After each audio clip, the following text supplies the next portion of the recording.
Assalamualaikum warahmatullahi wabarakatuh.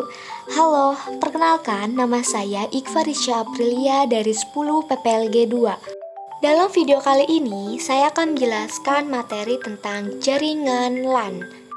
Dalam video ini akan terdapat pengertian LAN, karakteristik LAN, fungsi LAN, prinsip kerja LAN, dan kelebihan kekurangan LAN.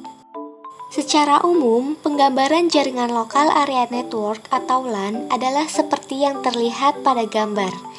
Jaringan LAN menghubungkan beberapa komputer dalam cakupan yang tidak terlalu jauh. Nah, teman-teman, apa sih yang dimaksud LAN?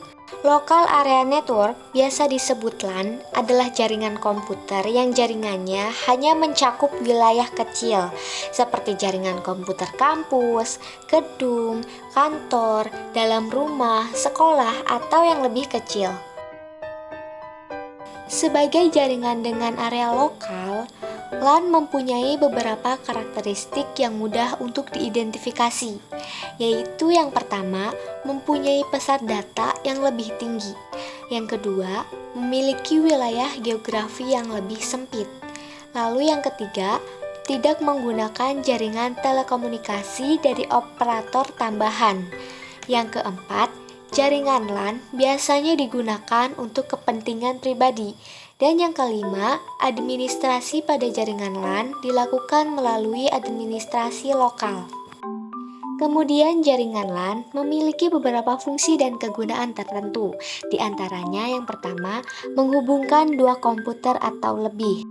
Jaringan LAN digunakan untuk menghubungkan dua komputer atau lebih baik secara langsung ataupun media perantara. Dua komputer dapat dihubungkan langsung menggunakan kabel UTP yang tersambung ke dua komputer. Sedangkan untuk menggabungkan banyak komputer, kita membutuhkan perangkat lain seperti switch atau hub.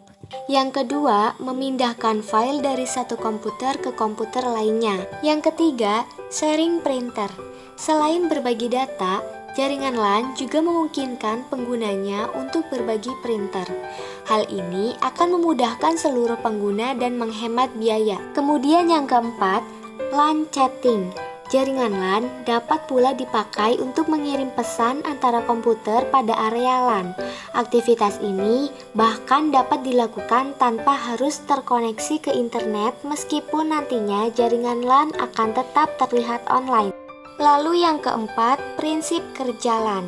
Cara kerja LAN melibatkan penggunaan perangkat jaringan seperti switch dan router untuk menghubungkan perangkat klien dalam jaringan. Ketika perangkat klien terhubung ke switch melalui kabel jaringan, switch mengatur pengiriman data antara perangkat. Jika data harus dikirim ke perangkat di luar jaringan LAN, router akan mengarahkan data ke jaringan tujuan. Kemudian kelebihan LAN. LAN atau Local Area Network memiliki kelebihan yaitu yang pertama, karena jangkauannya yang hanya mencakup area kecil, LAN tidak akan menguras terlalu banyak biaya. Selain itu, kabel yang digunakan pun tidak terlalu panjang. Ini akan lebih menghemat biaya. Yang kedua, melalui LAN, koneksi transfer data antar node akan berlangsung dengan cepat. Dan yang ketiga, jaringan LAN tidak membutuhkan operator telekomunikasi untuk dapat membuat jaringan. LAN juga memiliki kekurangan, yaitu yang pertama, luas wilayah koneksi terbatas. Hal ini karena LAN hanya mencakup area lokal saja. Yang kedua, jika salah satu PC terkena virus, maka PC yang lain bisa ikut tertular. Dan yang ketiga, speed modem lambat. Semakin banyak PC, semakin lambat koneksi internetnya. Dapat ditarik kesimpulan, LAN atau Local Area Network merupakan jaringan yang penting bagi perusahaan karena memungkinkan karyawan untuk berkomunikasi dan berbagi sumber daya dengan mudah. Namun, perlu memperlihatkan keamanan jaringan dan melakukan pemeliharaan secara berkala untuk memastikan kinerja yang optimal. Nah teman-teman, demikian yang dapat saya sampaikan. Semoga apa yang disampaikan tadi bisa memberikan banyak manfaat dan faedah. Mohon maaf jika ada ucapan yang tidak mengenakan bagi para pendengar. Wabillahi taufiq wal hidayah. Wassalamualaikum warahmatullahi wabarakatuh.